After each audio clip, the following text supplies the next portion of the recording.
Hi, so this is a tutorial about how to use MFIX. So this is the first one. So I'm trying to introduce the MFIX software, which is a open source software, open source multi-phase flow software, and it is very convenient to do DEM, CFD DEM type of simulation with this tool. It is very powerful to develop by any TL lab. Let's start with this one. So we need to install Anaconda to run this one. There are links and everything, like how to install and everything. But after installing, this is how we start. So we open up Anaconda prompt,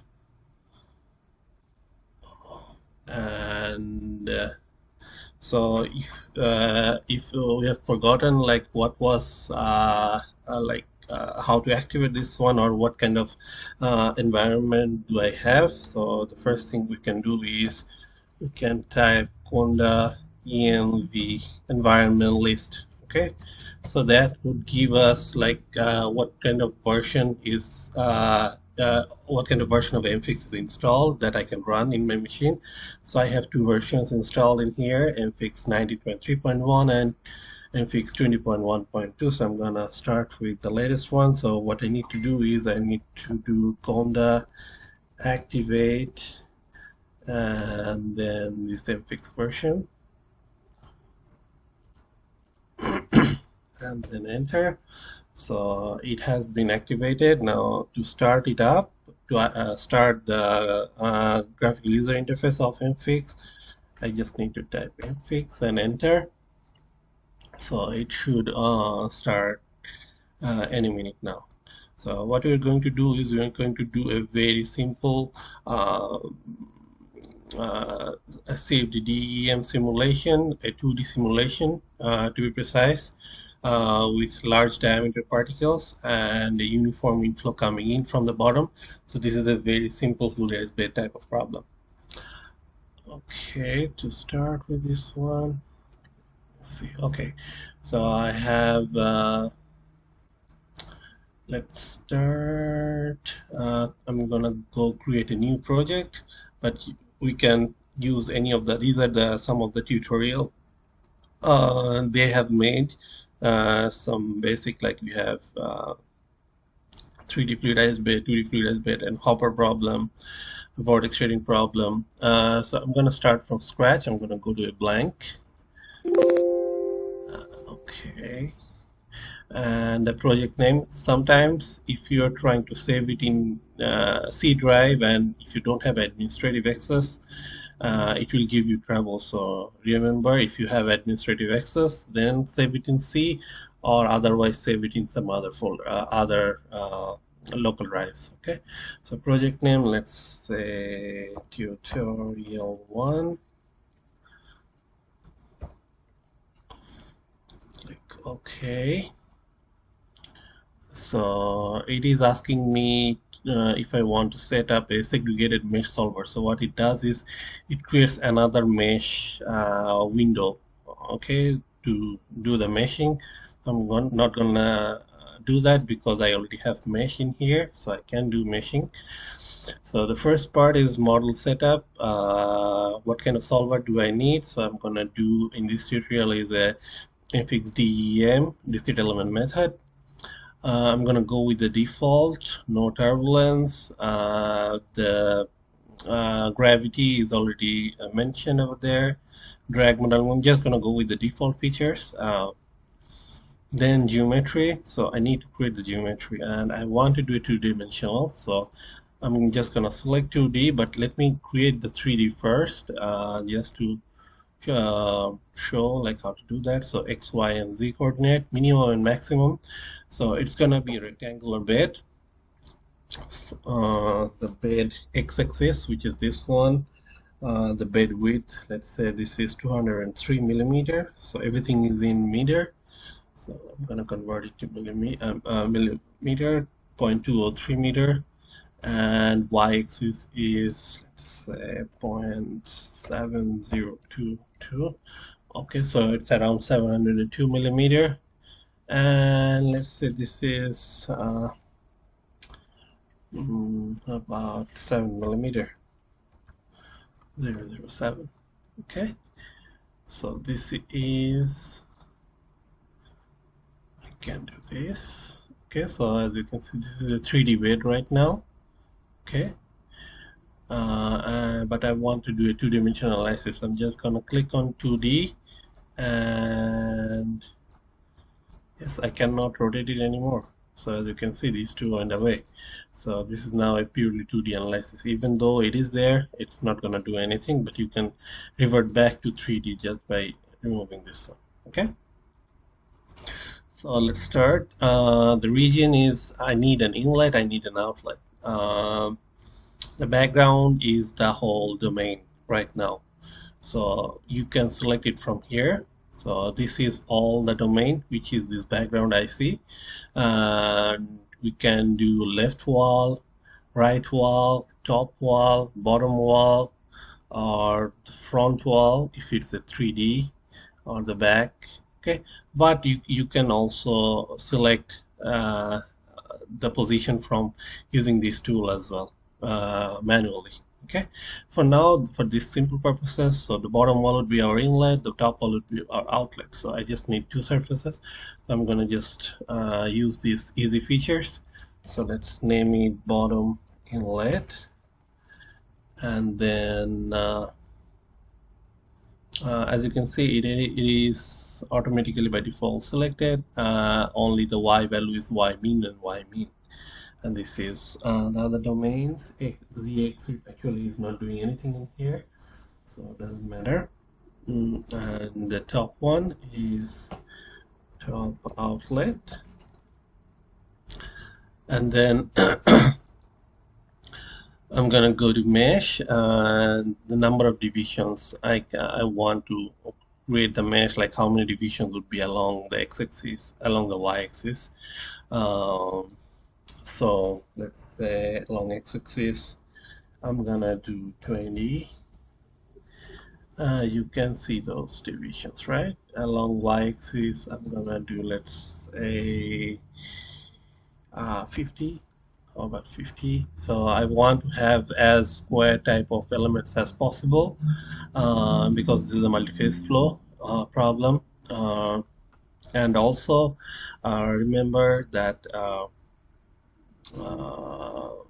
I mean, the particle size has to be, because this is a DEM type of problem solver, what you want is your particle size should be smaller than one element size. Okay, so make sure you check that, because if the particle size is larger than the element size, the mesh is gonna fail. Okay, I think we should be good enough for this one. So I'm gonna go to fluid, and so let's say we're gonna use water.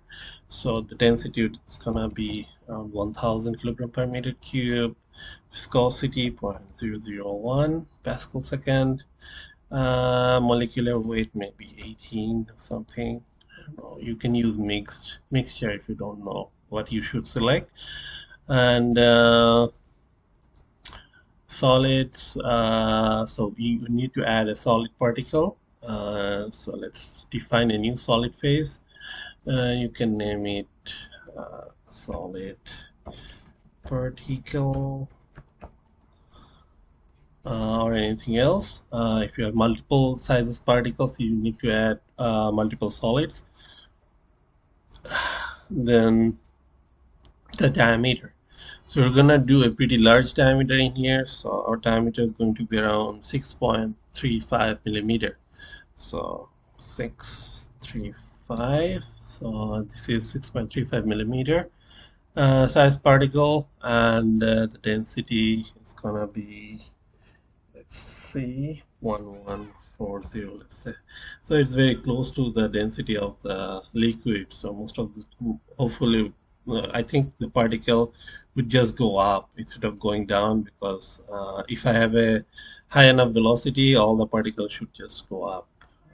But anyways, this is just to show how to set up the solver and run the DEM simulation. So let's go with this one, and there is a DEM option over here. So there are two ways to initialize the particles. One way is you can select a volume and say fill this volume with particles of that specific diameter. Okay, or we can with the specific volume fraction, definitely. And another way would be injecting particles. Okay, so the way MFIX works is you need to create a particle generation file. So I'm not, if we wanted to do the volume particle injection, like one volume would be filled with particle of a specific volume fraction, you need to enable this automatic enable particle generation. Okay, even if you enable this one and specify the number of particles in here, this one would override this option. Okay, these are two different options. Data file particle count. So this this one does is you generate a file with the number of particles and the properties of the particles, and the number of particle is going to be generated using the information from that file. So I have another video made to show how to generate that particle generation file. You can look at that one. I'll skip that one for now, but what I can do is, let me see, I can open up the file and just show how it looks like. So this is a particle input. You don't need to download any new software. When you download MFIX, the tool generation, the particle generation tool is automatically downloaded. It's just there is a way to use that one. So sort pad. How about I open it up in Notepad, so you can actually take a look at the number of particles. So you see this is number 1.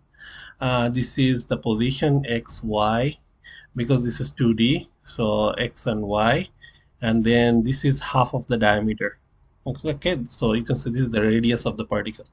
Okay, and all the particle radius is the same, so which is half of 6.35 is 3.175 millimeter, and the properties, means the density. Okay, these two is supposed to be, I forgot. Okay, but there is the description of it. It has been discussed in the particle generation video, so you can take a look. And the number of particle this particle input file has is 1204. So what I can do is I can generate inject particle up to 1204 using this particle generation file. I can go lower, but I cannot go beyond 1204. Otherwise, it will give me an error. Okay, so let's go back. So let's inject everything. So 1204. Okay, just to let you guys show. Let's try 1203 or 1200. Let's say. Okay, 1200 particles, and I'm just going to go with the default features for now. So there is the distribution coefficient, the friction coefficient, and the collision model. Only 2 collision models over there. There is all other options. Cohesion model, when you have cohesiveness is important. If it's negligible, just ignore that. So you have all these options, but for default features, I'm not enabling this one. I'm injecting the particle from the particle file I created, and the total number of particles that's going to be injected is 1200. Okay, and then scalar skip initial condition. Initial condition for the whole domain is fluid temperature and volume fraction is 1. Fine. In this scenario, you don't have to specify a solid volume fraction for initial condition, because we are injecting particle using the particle generation file. After that, boundary condition. So here we need to introduce the inflow of the fluid coming in the particle bed. So what you're going to do, create the plus sign, the bottom inlet, and this is a type of mass inflow. Okay, and we also need to add a pressure outlet. So pressure outflow. So we have inlet, we have outlet. So let's set up the boundary condition. So mass inflow is y axial velocity. There are multiple ways of introducing the inflow of fluid from the bottom. So the flow is from the bottom. Fluid is going to pass through the particle bed and going up and exit through the top outlet. Okay, so let's go with our y axial velocity and volume fraction of 1, so there is no new solid particle coming in, only fluid, and the whole surface is going to be fluid is going to enter from there, and y velocity, let's say 0.1 meter per second. Let's select a high velocity, and tangential velocity, let's go with no. Pressure is atmospheric pressure. Solid particle, there is no solid particle coming in, so everything is 0. Top outlet, pressure outflow, atmospheric pressure at the outlet. That's it. Point source, we don't need this one. Internal surface, sometimes you want to do an impermeable surface, so mostly important in porous models. We're going to ignore that one for now. Numerics, no. Output. So we need to create an output so that we can see how the solid particle is behaving in the bed. So what you can do is we can write a VTK output file. Go to the VTK option, add, and I want to see the output in the whole domain. Background, IC I've selected. I don't want cell data. In this case, cell data means let's say the data generated in each cell, mostly for fluid velocity or fluid properties, to display fluid properties. I want to see the particle data, but if you want to see both, you just need to create another VTK for cell data. Okay, so I'm gonna select particle data for this one, click OK, and what are the data I want to see? Let's say I want to see translation of velocity, nothing else. Let's make it light. Let's say I want to also see the cell data as well. Okay, both.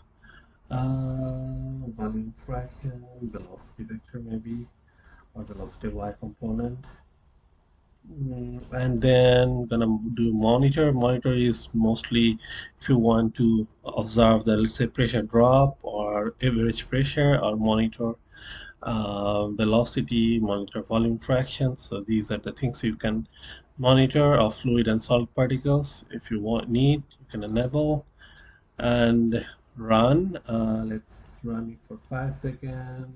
Time step, we don't actually need this much smaller time step in here, but this is a pretty fast tools for the DEM. So I'm just gonna go with the default and advanced. There are a lot of options over this, but for now I'll skip that. Save and run the simulation. Okay, if you have multiple processors, there are ways to run that, but today in here we're just going to go with the serial MFIX solver. Run, and what happened? Read particle. Oh, sorry, I need to copy that particle input file into here. Yeah, it was missing over there. Save, play, let's run. Now it's running. So it's that I'm gonna ignore, and I'm gonna take a look at how my particle is showing. So these are the particle inserted, and let's make it a little bit better. I think you guys can see the right part, right?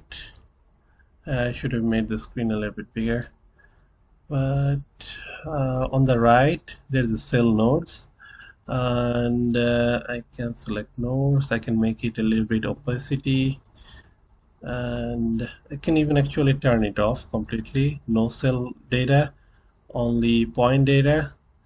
And let's come back after like I have finished the simulation, and let me show you. Okay. Okay, how do I turn it off?